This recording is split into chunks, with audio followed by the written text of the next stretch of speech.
किसान सम्मान निधि आ रही कि नहीं आ रही है? जोरदार ताली बजाओ और जो बचे हैं उन सबको मिलेगा। ये हमारी सरकार है जो कहती है वो करके दिखाती है। पूरे देश में नरेंद्र मोदी जी की, केवल देश में नहीं दुनिया में भी साख इसीलिए है कि जो कहते हैं वो करके दिखाते हैं। एक तरफ उज्जवल धवल चरित्र के यशस्वी प्रधानमंत्री नरेंद्र मोदी जी की सरकार और एक तरफ ये बेईमानों की सरकार, जिनके यहाँ लगातार अपनी पार्टी वाले के साथ भी अन्याय करते हैं और पार्टी के सामने वालों के साथ में करते हैं, मतदाताओं के साथ करते हैं, किसी को नहीं छोड़ते हैं। मुझे इस बात की प्रसन्नता है, आज जब मैं यहाँ आया था तो रास्ते में जितने लोगों से मिला सभी लोग एक बात कह रहे थे, भैया कुछ भी करो, इस बार किसी की भी सरकार बनेगी तो केवल भारतीय जनता पार्टी की सरकार बनेगी। ये विश्वास उन्होंने जताया। मन में कैसा उमंग और कैसा उत्साह है। इस परिवर्तन यात्रा के बारे में मुझे बताया गया है, पूरी यात्रा के समय बारिश होती रही, पानी गिरता रहा, लेकिन उसके बाद भी हमारे मतदाताओं का भाजपा के प्रति विश्वास कम नहीं हुआ। भारी संख्या में परिवर्तन यात्रा ने अपने उद्देश्य की प्राप्ति की और ये माननीय प्रधानमंत्री की देन है।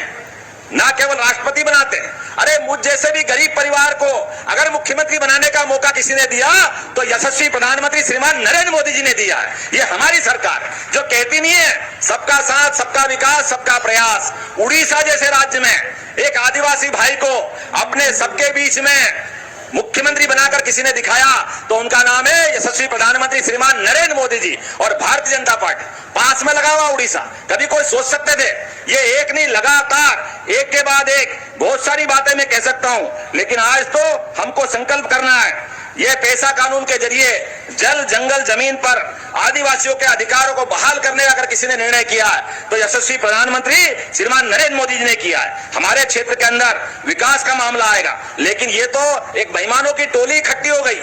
जो भी है सब जमानत पे, या तो जेल में या जमानत पे। वो जो जेल में है वो जमानत पे है, वो भारतीय जनता पार्टी को गाली देंगे। अरे भैया आपने गलती करी है, आप पे मुकदमे बने हैं तो आपको तो बोलना, लेकिन जनता मानने वाली नहीं है। मुझे इस बात की प्रसन्नता है, गरीब से गरीब आदमी के भी मकान बनाने के लिए अगर किसी का बड़ा मन है तो उनका नाम है नरेंद्र मोदी जी। शहरी क्षेत्र के अंदर 2.5 लाख, वो ग्रामीण क्षेत्र के अंदर 1.5 लाख। पहली बार आजादी के बाद गरीब आदमी को अपना मकान का सपना देखने का मौका मिला और उनको आगे बढ़ाने का काम मोदी जी की सरकार ने किया है। आज मुझे ध्यान में आया, झारखंड के अंदर अब तो और खतरा बढ़ा है। ये झारखंड की आबादी जो 44% थी बांग्लादेशी घुसपैठियों के कारण से, जिनको वोट बैंक के आधार पर हमारे भोले वाले आदिवासियों का दुरुपयोग करते हुए लगातार बांग्लादेशी और रोहिंग्या लोगों को बढ़ावा देने का काम अगर कोई काम कर रहा है तो हेमंत सोरेन और उनके साथ वाले कर रहे हैं। इसके कारण से आबादी केवल 28% रह गई। अरे जो इस देश का नहीं है, देश के बाहर का है, केवल वो एक धर्म विशेष का है, इसलिए उसको आन दो। अरे वो आएगा तो हमारे लोग कहां जाएंगे? इनके जीवन में कितने कष्ट आएंगे, इसकी चिंता कौन करेगा? मुझे खुशी है इस बात की, ऐसे बेईमान और भ्रष्ट को हटाने के लिए ये परिवर्तन यात्रा जरूरी है। आज के इस अवसर पर मैं आप सबको निमंत्रण दे रहा हूं कि हमारे समय में अब जो नया समय आया है, जब दुनिया में भारत 5वीं अर्थव्यवस्था के बाद तीसरी अर्थव्यवस्था बन रहा है, तो झारखंड को भी नंबर 1 का राज्य बनना चाहिए। बोलिए बनना चाहिए कि नहीं बनना चाहिए? आपके बीच में आवाज आना चाहिए, बनना चाहिए कि नहीं बनना चाहिए?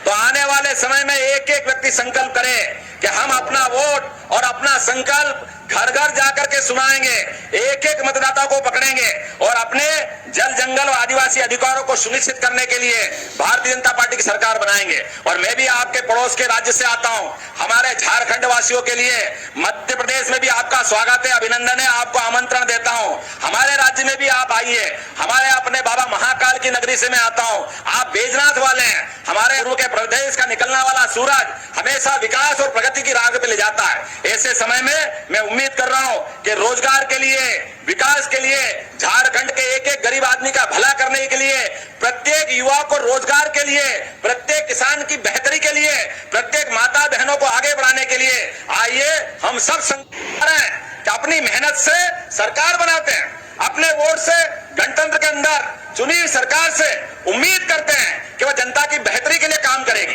अब आप बताओ, जनता से जो वादे किए वो वादे एक के बाद एक, केवल चुनाव जीतने के लिए, चुनाव के बाद क्या होगा मालूम नहीं, इतना झूठ बोलते हैं। आज हमारे बीच में जो सरकार बना के बैठे हैं, सही कहा बाबूलाल जी ने, हमारे यहाँ लाडली बहना योजना है और ये आपने यहाँ नाम कुछ भी दे दिया हो, लेकिन उसके पहले जब आप चुनाव में गए थे तो आपने क्या बोला था, कितने प्रकार से झूठ बोला था।